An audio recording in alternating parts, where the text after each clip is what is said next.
اور علامہ ظہیر الحسن صاحب میرے ساتھ یہاں موجود ہیں، مفتی ابو بکر محی الدین صاحب موجود ہیں۔ حضرت السلام علیکم، بڑے دن بعد ملاقات ہو رہی ہے۔ ڈاکٹر محمد کامران قریشی صاحب موجود ہیں، حضرت آپ کو بھی خوش آمدید کہتے ہیں۔ اور ویسے تو ہم چونکہ مغفرت کے حوالے سے یہ عشرہ ختم ہو رہا ہے اور کل سے لوگ اعتکاف میں بیٹھنا شروع کریں گے، بیکاز آج 19 رمضان ہے اور یوم ضربت کے حوالے سے بھی بالکل مجھے لگتا ہے کہ تھوڑی سی بات جو ہے وہ کرنی چاہیے۔ اور اس بارے میں اگر میں گفتگو شروع کرتا ہوں تو حضرت سب سے پہلے حضرت علی کے حوالے سے کہ حضرت علی پہ جب یہ حملہ کیا گیا تو کن کن لوگوں کو نشانہ بنایا گیا تھا؟ پہلی بات تو یہ ہے کہ یہ سارے کا سارا مہینہ جو ہے وہ برکت کا بھی ہے، رحمت کا بھی اور مغفرت کا بھی ہے، تو اس میں اسپیسیفائی کرنا جو ہے نا نمبر ایک۔ نمبر دو، میں تمام تر عالم اسلام کو روز ضربت امیر المومنین علی علیہ الصلوۃ والسلام تعزیت اور تسلیت پیش کرتا ہوں۔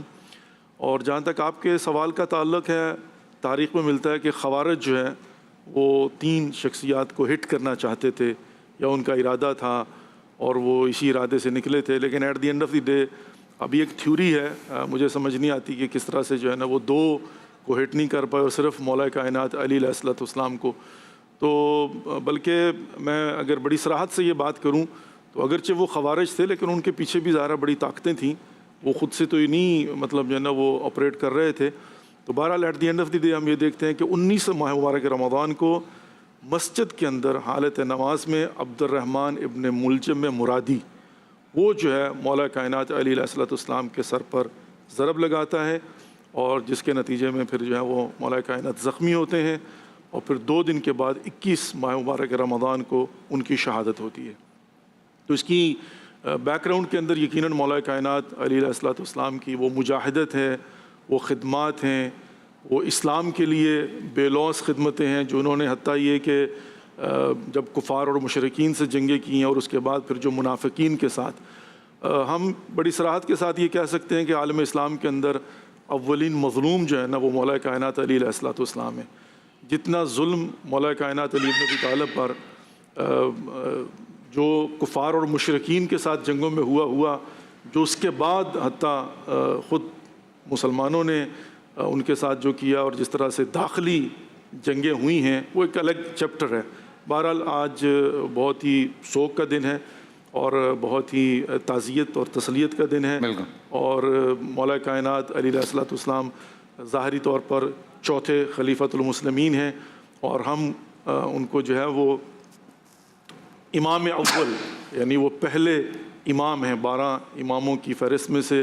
اور خلیفۃ بلا فصل ہمارے نزدیک جو ہے۔ بالکل۔ اور حضرت جب یہ ضرب لگی اس کے بعد چونکہ 2 دن کا وقت تھا اور کہتے ہیں کہ وہ زہر آلود خنجر تھا جس سے ضرب لگائی گئی، لیکن میں جب کچھ پڑھ رہا تھا اس میں حضرت علی کے حوالے سے ضرب لگنے کے بعد تو وہ جو وصیت ہے جو آپ نے اس کو کی گئی قاتل کے بارے میں، تو وہ بھی میں چاہتا ہوں کہ اس پہ بھی ذرا سی۔ الحمدللہ رب العالمین والصلاة والسلام علی رسول النبی الکریم۔ آج ہم یاد کر رہے ہیں عالم اسلام کی اس شخصیت کو جو کہ ہر دور میں صف اول کی شخصیت تھی۔ نبی کریم صلی اللہ علیہ وسلم کے گھر میں انہوں نے پرورش پائی، انہیں پرورش دینے والے، ان کی تربیت کرنے والے خود حضور صلی اللہ علیہ وسلم ہیں، اور اللہ تعالیٰ نے ان شخصیت کے ذریعے دین اسلام کو ایک سائبان دیا ہوا تھا، اور پھر حضور صلی اللہ علیہ وسلم کے ساتھ تمام جو حضور صلی اللہ علیہ وسلم کی جتنے بھی ہوئے غزوات ہوئے، اس میں ایک نمایاں کردار حضرت علی رضی اللہ تعالیٰ عنہ کا تھا۔ اور پھر اس کے بعد کا جو دور ہے حضرت ابو بکر صدیق رضی اللہ تعالیٰ عنہ کی خلافت کا زمانہ اور حضرت عمر کی خلافت کا زمانہ، اس زمانے میں بھی ایک بہت ہی اہم ستون تھے یہ عالم اسلام کے لیے۔ قاضی القضاء کی ان کی کیفیت تھی، اور اگر کوئی ان دونوں بزرگوں سے برابری کی سطح پہ بات کر سکتا تھا علم کی بنیاد پہ، تو وہ حضرت علی رضی اللہ تعالیٰ عنہ تھے، اور انہیں بھی جب اپنے علمی معاملات میں ضرورت پڑتی تو حضرت علی ہی اس کا انتخاب ٹھہرتے تھے، مشاورت کے اندر بھی اور اس کے اندر بھی۔ اور پھر اس کے بعد جو فتنے کا دور شروع ہوا، جب خوارج نے پنپ لی اور یہ جماعت پیدا ہوئی، پھر اس کے بعد مسلمانوں کی دو عظیم جماعت کے درمیان جو کچھ بویا گیا اور جو کچھ ہوا تکلیف ناک،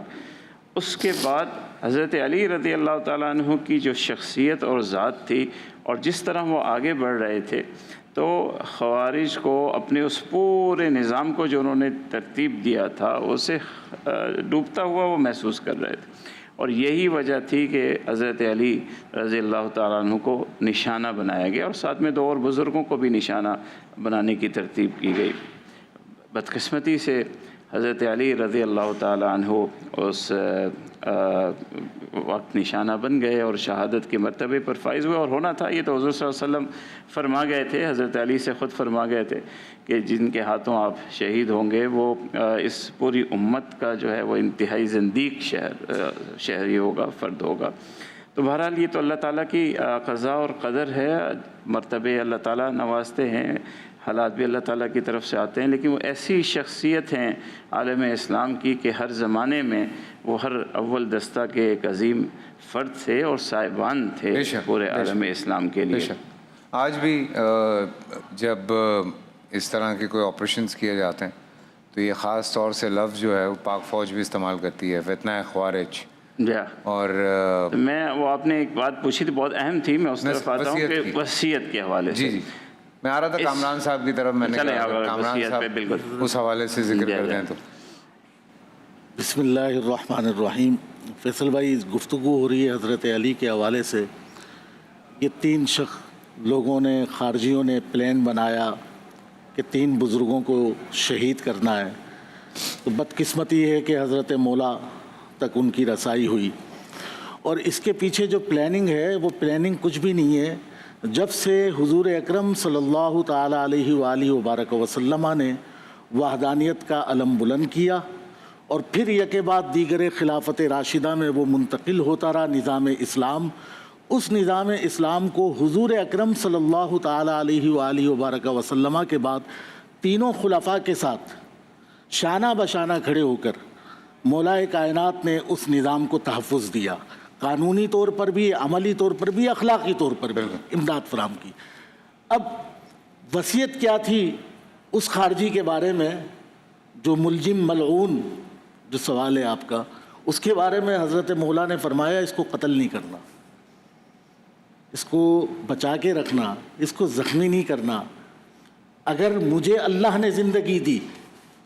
تو میں خود اس کا فیصلہ کروں گا، کہیں ایسا نہ ہو کہ میری محبت میں تم اس کو زیادہ اذیت دے دو۔ اس کو زیادہ اذیت نہیں دینا۔ یہ کون شخص فرما رہا ہے؟ جس کو حالت نماز میں، اور ایسی نماز میں کہ حضرت مولا خود فرماتے ہیں کہ مجھے اس عمل سے زیادہ اس کائنات میں کوئی عمل پسند نہیں، اس عمل میں ڈسٹرب کیا حضرت علی کو، ضرب لگائی ان کے سر پر، اور داڑھی مبارک جو ہے وہ ان کی خون آلود ہوئی۔ اس شخص کے بارے میں حضرت مولا فرما رہے ہیں کہ کہیں تم اس کو زیادہ اذیت نہیں دے دینا۔ ایک شبیب تھا، ایک وردان تھا، 2 ساتھی تھے، وہ فرار ہو گئے، یہ پکڑا گیا۔ اور صرف یہی وصیت نہیں حضرت مولا کی، ایک تو اس کو کہا کہ اس کو بچا کے رکھنا، اور اس کے بارے میں بھی جو اپنے فتنہ خوارج ہے، میں ذرا ذکر ٹچ کرتا ہوا چلا جاؤں تھوڑا سا۔ یہ فتنہ خوارج جو ہے، ہم پریشان ہو رہے ہیں کہ یہ بڑی بڑی امامے والے، بڑی بڑی پگڑی والے، یہ بڑی بڑی داڑھی والے، یہ تو 5 وقتہ نمازی، یہ کوہسار میں رہنے والے۔ وہ عبد الرحمن ابن ملجم کو جب محبان علی نے پکڑ کر اس کی زبان کاٹنا چاہی تو اس نے کہا میری زبان نہیں کاٹو، میں اس سے اللہ کا ذکر کرتا ہوں۔ یہ کون کہہ رہا ہے؟ وہی خارجی، کہ میں اس زبان سے اللہ کا ذکر کرتا ہوں۔ اس زبان سے اللہ کا ذکر کر رہا ہے کہ اس زبان سے تعلق رکھنے والے دل میں کوٹ کوٹ کر بغض مولا کائنات بھرا ہوا ہے اس کے اندر، اور بغض مولا کائنات حضور نے فرمایا کہ یہ کفر ہے۔ بالکل، جب ایمان ہے محبت علی تو اس کے مقابلے میں ضد ہے بغض مولا کائنات، وہ کفر ہے۔ تو وہ خارجی تھا، تو اس خارجی کے اس عمل سے کہ اس نے ضرب لگائی حضرت علی کو، اور ایک طرف یہ کہہ رہا ہے کہ میری عبادت میں خلل آ جائے گا کہ میری زبان نہیں کاٹنا. تو یہ ہمارے لیے سبق ہے, یہ ہمارے لیے سبق ہے, یہ ہمارے لیے سبق ہے کہ دیکھا جائے. میں نے کہیں تاریخ میں ایسا نہیں پڑھا کہ اس کی زبان کاٹنا چاہتے تھے, اس نے یہ کہا ہو. حضرت آپ نے نہیں پڑھا ہو تو ہم نے تو پڑھا ہوگا, تو ہماری تاریخ سے کیوں انکار کر رہے ہیں؟ اصل میں فیصل بھائی, حضرت جب آپ اپنی بات کرتے ہیں کہ جی وہ گئے اور بدقسمتی سے 2 کو نہیں کر سکے, تو بدقسمتی نہیں ہے, خوش قسمتی ہے کہ وہ 2 بزرگ بچ گئے. یہ تو بدقسمتی ہے کہ مولا کائنات جو ہے وہ شہید ہو گئے. لیکن یہ ہے کہ ان 2 بزرگوں کی خوش قسمتی ہے. خوارج کی بات ہے نا, دیکھیں بات کیا ہے کہ خوارج تو اب بظاہر ان کا جو ہے وہ, آپ ان کو دیکھیں گے حالت ایمان میں, بظاہر وہ عبادت و ریاضت میں ہوں گے, لیکن اگر ان کا بغض بانیان اسلام کے سینوں سے, ان کا سینہ بغض بانیان اسلام سے بھرا ہوا ہے, تو پھر ان کی کوئی عبادت قابل قبول نہیں ہے. بالکل بھائی. جی جنگ صفین